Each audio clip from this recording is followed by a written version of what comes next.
بسم اللہ الرحمن الرحیم۔ ناظرین السلام علیکم، میں ہوں آپ کا میزبان صابر شاہ، وفاقی دارالحکومت اسلام آباد سے کچھ تازہ ترین اطلاعات۔ القادر ٹرسٹ بھی چل رہا ہے اور اس کا کیا سٹیٹس ہے اس کے بارے میں آپ کو بتانا ہے، اور خاص طور پہ کل عمران خان صاحب سے ملاقات ہوئی، شیر افضل مروت صاحب کی، بیرسٹر گوہر کی، اور یہ ملاقات اسلام آباد ہائی کورٹ کے حکم پر ہوئی، اور اسلام آباد ہائی کورٹ کے جسٹس ارباب طاہر صاحب نے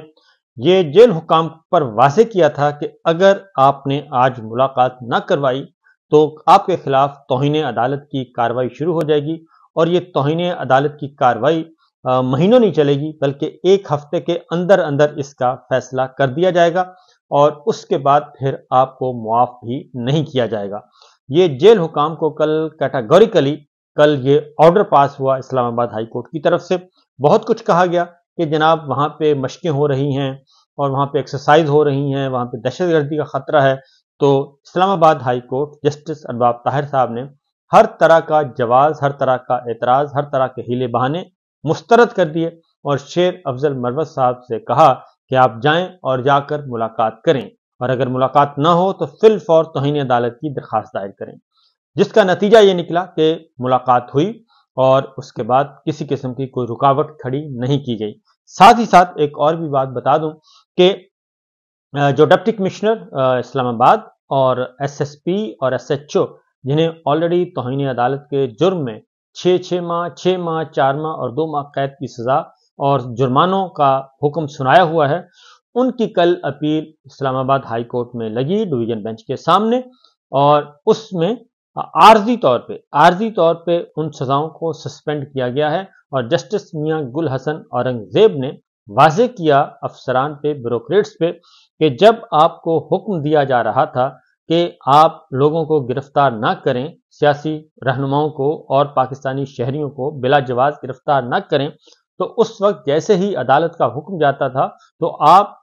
جس شخص کے بارے میں، جس شہری کے بارے میں عدالت کا حکم ہوتا تھا، اسے آپ ہر صورت میں گرفتار کرتے تھے۔ تو اب جب آپ آ گئے ہیں قانون کے شکنجے میں، تو اب آپ منتیں اور معافیوں پہ آ گئے ہیں، تو یہ اس وقت سوچنا تھا۔ عدالت جو ہے وہ آپ کو سپورٹ کر رہی تھی اور آپ کو طاقتور کرنا چاہ رہی تھی، قانون کو طاقتور کر رہی تھی، لیکن آپ نے قانون کے بجائے آپ نے ان عناصر کا ساتھ دیا جو کہ آئین اور قانون کو نہیں مانتے تھے۔ یہ کل آئی آبزرویشن اور عارضی طور پہ اگلی سماعت تک ان کی سزاؤں پہ عمل درآمد روک دیا ہے۔ اب دیکھتے ہیں کہ اگلی ہیئرنگ پہ کیا ہوتا ہے۔ اب آپ کو لیے چلتا ہوں میں اڈیالہ جیل۔ اڈیالہ جیل کے بعد بیرسٹر گوہر ہیں اور شیر افضل مروت صاحب گفتگو کر رہے ہیں، پہلے ذرا انہیں سنیے، پھر آپ کو اسلام آباد ہائی کورٹ کے کچھ اور احکامات سے بھی آگاہ کرنا ہے۔ القادر ٹرسٹ کے ہیئرنگ کے لیے آئے ہوئے تھے، خان صاحب سے بھی ملاقات ہوئی ہے۔ آپ لوگوں کو پتہ ہے یہ 7واں گواہ ہے جس پہ کراس ایگزامینیشن اس وقت شروع ہے۔ القادر ٹرسٹ اپنی نوعیت کا پہلا کیس ہے جو ثابت کرتا ہے کہ پولیٹیکل وکٹمائزیشن کس حد تک جاتی ہے۔ ایک ٹرسٹ جس میں ٹرسٹی کا ذاتی کوئی بینیفٹ نہیں ہوتا، اور یہ اس قسم کا ٹرسٹ تھا جس طریقے سے شوکت خانم ہاسپٹل ہے، جس طریقے سے نمل یونیورسٹی ہے، اور اس یونیورسٹی میں القادر میں جس میں بچے اسلامی تعلیم حاصل کر رہے تھے فری آف کاسٹ، جس میں ٹرسٹی یعنی خان صاحب کا ٹرسٹی ہونے کے سوا اور کوئی ذاتی بینیفٹ نہیں ہے، اور جس میں پراسیکیوشن کے گواہ نے یہ ایڈمٹ بھی کیا ہے کہ اس میں سے خان صاحب نے ذاتی طور پر اس کیس میں کوئی بینیفٹ نہیں لیا ہے۔ اس قسم کے کیس ہمارے چل رہے ہیں، کئی گھنٹے ہمیں لگتے ہیں کورٹ میں انٹر ہونے سے۔ آج آلموسٹ 1.5 کلومیٹر ہمیں پیدل جانا پڑا، ہماری گاڑیوں کی بھی اجازت نہیں دی گئی، اور اس کے بعد ہائی کورٹ بھی جا رہے ہیں، ہائی کورٹوں میں بھی یہ کیسز پینڈنگ ہے۔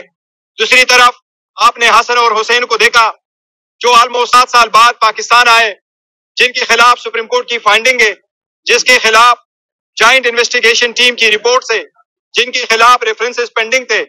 وہ اپنے ایبسکانشن آنے کے لیے کورٹ نے اجازت بھی دے دی، وہ ایک دن پیش ہو گئے اور دوسرے دن ان کے سارے کیسز ختم ہو گئے۔ یہ وہ کیسز تھے جو کئی عشرے پہ چلنے والے تھے، جن میں ان کے ثبوتوں کی بھی ضرورت نہیں ہے کیونکہ وہ ایڈمٹ کر چکے تھے۔ ان گھر میں رہنا اور یہ ایڈمٹ کر چکے تھے کہ انہوں نے اس کا حساب نہیں دیا تھا کہ اس کے خریدنے کے لیے پیسہ کہاں سے آیا اور یہ ملکیت کس کی تھی. آج بھی ایون فیلڈ ایک معمہ ہے, کسی کو نہیں پتا یہ کس کی ملکیت ہے, یہ کتنے پیسوں سے خریدی گئی, کب کیسی خریدی گئی, یہ آج بھی یہ معاملہ حل نہیں ہوا ہے, جبکہ اس میں انوالو سارے جو ایلیمنٹس تھے, سارے کیریکٹرز تھے, وہ ایکوٹ بھی ہو گئے. ہم عدلیہ سے یہ درخواست کرتے ہیں کہ ہمیں بھی 45 سال انتظار کر کے پھر یہ نہ کہنا کہ انصاف نہیں ہوا تھا, ڈیو پروسیس نہیں فالو ہوا ہے. آپ کے ہوتے ہوئے ہم انتظار کر رہے ہیں, عدلیہ پہ اعتماد کرتے ہیں, عدلیہ سے امید رکھے ہوئے ہیں, ہمیں بھی انصاف جلد سے جلد دیا جائے, اسی طریقے سے جس طریقے سے ان لوگوں کو جلدی انصاف ملتا ہے, جبکہ ہمارے ساتھ زیادتیاں ہوئی ہیں. ساتھ ہی ساتھ خان صاحب کے ساتھ آج پولیٹیکل معاملات پہ بھی بات ہوئی ہے, اور پولیٹیکل معاملات پہ افغانستان کے سچویشن پہ بھی بڑا کنسرن ہے. افغانستان کے ساتھ ایسے معاملات کبھی پی ٹی آئی کے دور میں نہیں ہوئے, اس لیے ہم سمجھتے ہیں کہ یہ حکومت کی ناقص فارن پالیسی کی وجہ سے, ناقص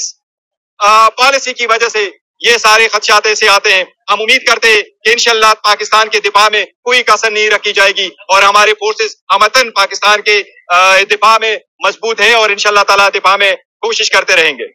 ساتھ ہی پولیٹیکل معاملات پہ خان صاحب سے ڈسکس ہوا ہے. آج یونانیمسلی خان صاحب نے ڈائریکشن دی ہے اور خان صاحب نے اپروو کیا ہے. انشاءاللہ تعالی نیشنل اسمبلی کے پبلک اکاؤنٹس کمیٹی کے لیے ہمارے چیئرمین کی طرف مروت صاحب انشاءاللہ ہمارے امیدوار ہوں گے. ہم باضابطہ طور پر اسپیکر کو کل لیٹر لکھیں گے انشاءاللہ تعالی کہ یہ نامینیشن پاکستان تحریک انصاف کے بے کینڈیڈیٹ سنی اتحاد کونسل کی رائٹ ہے, وہی میجر اپوزیشن پارٹی ہے, اور ہم کل مطالبہ کریں گے کہ یہ پوزیشن جو ہے وہ آپ جائے. گوہر صاحب, اس وقت جو سب سے بڑا کنفیوژن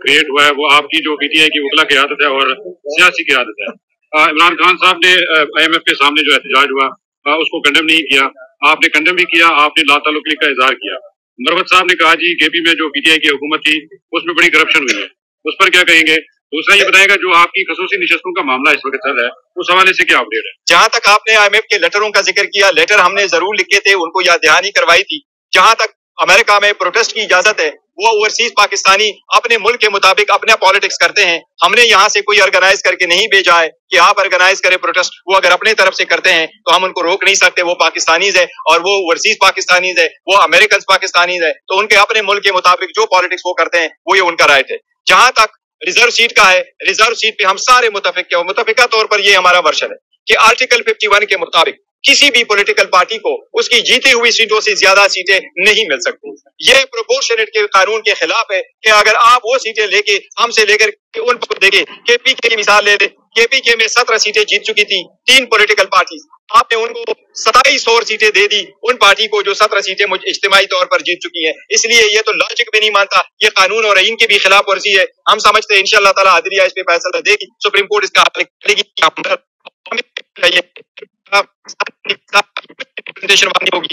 سمجھتے ہیں ایمان کمپلیٹ نہیں ہے. اب ذرا گفتگو سنیے جی علیمہ خان صاحبہ کی, کیونکہ انہوں نے بھی کل گفتگو کی ہے. تو یہ اڈیالہ جیل کے باہر سے القادر ٹرسٹ کے بارے میں بتا رہے تھے, اور یہ بات حقیقت ہے کہ وہ سارے ملزمان جو ہیں تمام کے تمام ملزمان بری ہو گئے, ایون فیلڈ والے, العزیزیہ والے اور فلیگ شپ والے, لیکن وہ پراپرٹیز وہیں کی وہیں ہیں اور ان کا والی وارث کوئی نہیں ہے, اور سب کے سب باعزت طور پہ بری کر دیے گئے. یہ ایک مہمہ ہے سمجھنے کا اور نہ سمجھانے کا. تو بہرحال جی شیر افضل مروت صاحب کو بنا دیا گیا ہے پبلک اکاؤنٹس کمیٹی کا چیئرمین, اور ان کو نامینیٹ کر دیا گیا ہے, اور اب ان کی نامینیشن کے مطابق اب دیکھتے ہیں کہ اسپیکر قومی اسمبلی اس پہ نوٹیفیکیشن جاری کرتے ہیں یا نہیں کرتے. اب آگے بڑھتے ہیں, ذرا علیمہ خان صاحبہ کو سنیے وہ کیا کہہ رہی ہیں.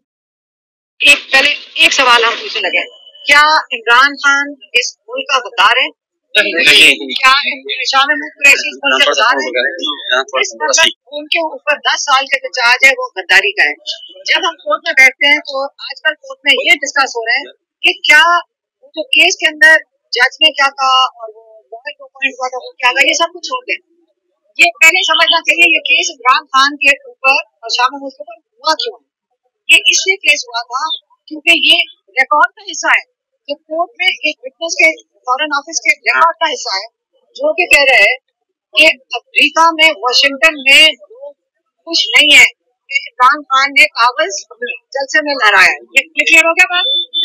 اس کے بعد عمران خان جس کے ساتھ غداری ہوئی, جس کی حکومت گرائی گئی, اس کو آپ نے اور شام ملک کو جیل میں ڈال دیا ہے